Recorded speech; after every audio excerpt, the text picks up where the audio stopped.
আসসালামু আলাইকুম। সন্তানের সুশিক্ষা নিশ্চিতকরণের লক্ষ্যে বাচ্চাকে ইংলিশ মিডিয়ামে ভর্তি করিয়েছেন। প্রাইমারি স্কুল পর্যন্ত হয়তোবা নিজেই দেখভাল করেছেন বা একজন হোম টিউটরের তত্ত্বাবধানে রেখেছেন। হাই স্কুলে পড়লেন মহা ঝামেলায়। ভালো হোম টিউটরের অভাব, বাচ্চার পড়ায় ফাঁকি দেওয়ার প্রবণতা, শরণাপন্ন হলেন কোচিংয়ের। স্কুল শিক্ষকদের সাথে যোগাযোগ শুরু করলেন। ওনারা বলল, আপনার বাচ্চার মেধা ভালো, কিন্তু একটু এক্সট্রা কেয়ার প্রয়োজন। সাথে ধরিয়ে দিচ্ছেন ফোন নাম্বার। প্রলোভনে পড়ে অথবা কেউ কেউ বাধ্য হয়ে কোচিংয়ে পাঠাচ্ছেন। ক্লাস 8 পর্যন্ত এভাবে চললেও ক্লাস 9 থেকে আসলে মায়েদের শুরু হয় একরকম যুদ্ধ। ও লেভেল 11-এর বেস্ট রেজাল্টের জন্য ওরা নেমে পড়েন বেস্ট টিচার্স হান্টিংয়ে।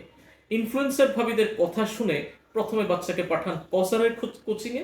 সেখানে হয়তোবা যথেষ্ট বন্ধু বান্ধব না পাওয়ায় তার কথা অনুযায়ী তাকে পাঠান খসারের কোচিংয়ে। তারপরও ফলাফল আশাব্যঞ্জক না হলে তার উপর রাখছেন আরেকজন হোম টিউটর। সেখানেও সমস্যার অন্ত নেই। হোম টিউটর ভালো পাচ্ছেন না, ভালো পাচ্ছেন তো দায়িত্ব জ্ঞানহীন। একদিন আসে তো দুদিন আসে না। মাঝে মাঝে নিজেই নেমে পড়েন বাচ্চাকে পড়াবেন বলে, কিন্তু স্কুল কপি খুলে দেখেন সেখানে তেমন দিক নির্দেশনামূলক কিছুই নেই। তখন শিক্ষককে অভিসম্পাত করতে থাকেন, স্যারের মাথায় বাজ পড়ে না কেন? মাস শেষে এতগুলো টাকা বেতন দেই, কিন্তু কিছুই তো পড়া হচ্ছে না। এবার শুরু করলেন কোচিং টিচারদের সাথে রেগুলার বেসিসে যোগাযোগ এবং মনিটরিং। কোচিং শিক্ষকরা বলছে, আপনার বাচ্চার আমার পড়া বুঝতে কোনো সমস্যা হচ্ছে না। বাচ্চাও আপনাকে বলছে, স্যার পড়ায় ভালো, কোনো সমস্যা নাই, কিন্তু ফলাফল সেই ঠন ঠন।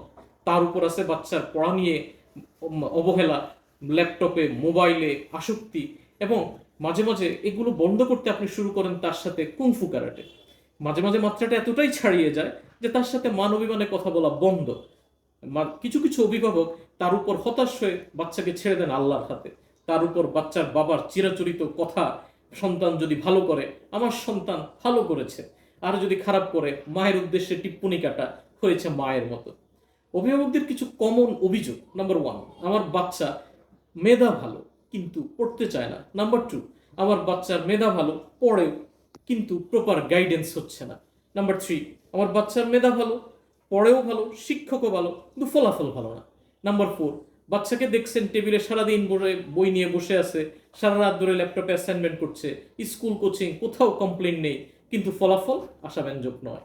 তাকে কারণ জিজ্ঞেস করলে বাচ্চা বরং রাগান্বিত হয়ে প্রতি উত্তর দিচ্ছে, আমি চেষ্টা করছি তো। যাই হোক, সমস্যা অনেক, সমাধান কি? আমি কেমব্রিজ ও লেভেল এলেভেলসের ম্যাথস টিচার। ম্যাথস নিয়ে প্রায় 1,500 ভিডিও আমি তৈরি করেছি, যেটা আপনার বাচ্চার সমস্যার সমাধানকে কিছুটা হলেও এগিয়ে রাখবে।